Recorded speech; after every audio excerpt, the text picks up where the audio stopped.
मैं दुनिया भुला दूंगा तेरी चाहत में कि तेरा साथ छूटा ये वादा जो टूटा मैं खुद को मिटा दूंगा तेरी। इतने सारे लड़के गा रहे हैं आपके लिए, बाप रे बाप, लेकिन कि समझे न पानी ना अरे असली इरादा कि रूपवा के जाल में धरा गई निराला कि समझे न पानी अरे असली इरादा कि रूपवा के जाल में धरा गई दादा कि केहू के रुबावल हर बहुत बात रखे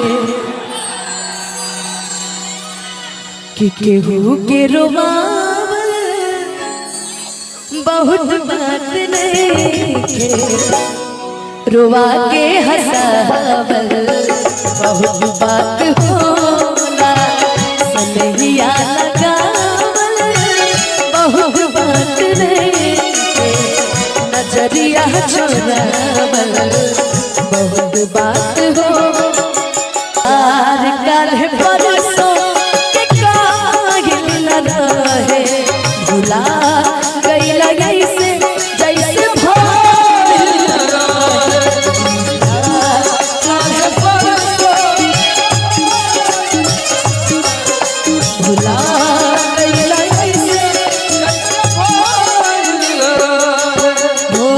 नजरिया चुरावल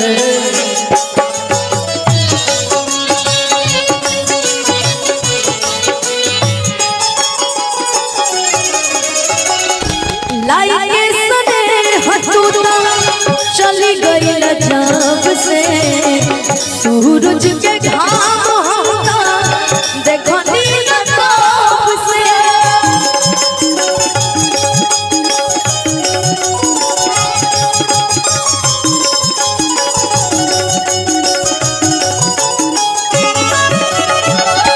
लाइके सने हटूटा चली गई जब से सूरज के घाम होता देखो नीला ताप से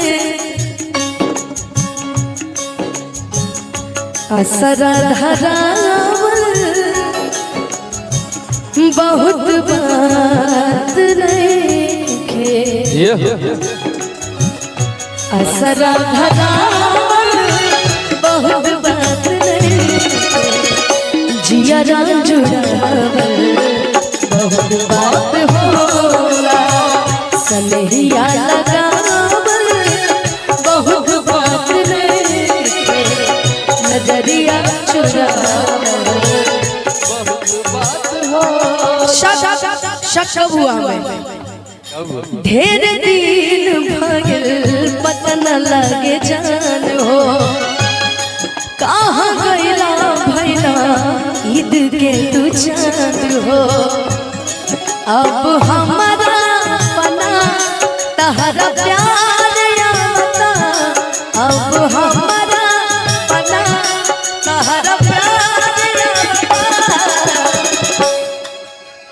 आप भी रो रही थी क्या भाई? हो देखिए भी रो रही है कि अब हमारा पना तहरा प्यार आवता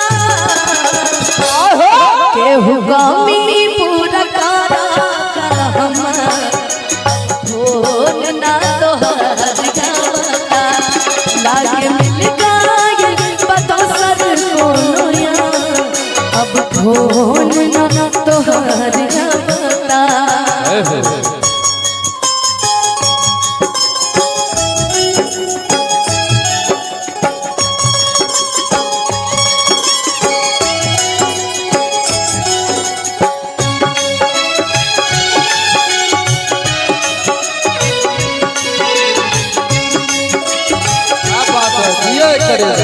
भैया अगर मुझे अगर इस गाने के बीच में अगर कोई लाइन जोड़नी रहे ना तो मुझे लगता है मैं वही लाइन जोड़ूंगी।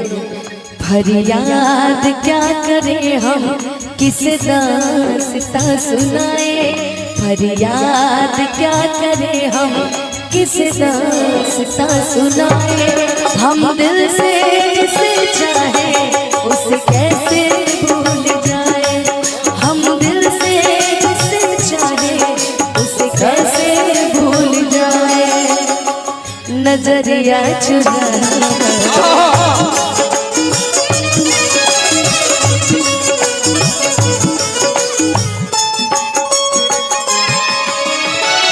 देखी देखी उनके अब तक हंसता जमाना। जैसे भैया रुक जाइए, जैसे अभी आप रो रही थी ना तो ये लोग हंस रहे थे सभी लोग कि देखी देखी उनके अब तक हंसता जमाना, कि पागल समान हो के भइली दीवाना। केहू के रोबावा बहुत बात रखे, केहू के रोबावा बहुत बात रखे, रोआ के हंसावा बहुत बात बोला, सनहिया लगावा बहुत बात रखे। नजरिया चुरावा बहुत बात होला। भाई मुझे थोड़ा सा ही आता है वो गाना कि आखिरी के दवाइयों ना भेटाता, छन छन आई हो दादा जान गाब जाता, ई मोहब्बत बेचाता है बाजार में।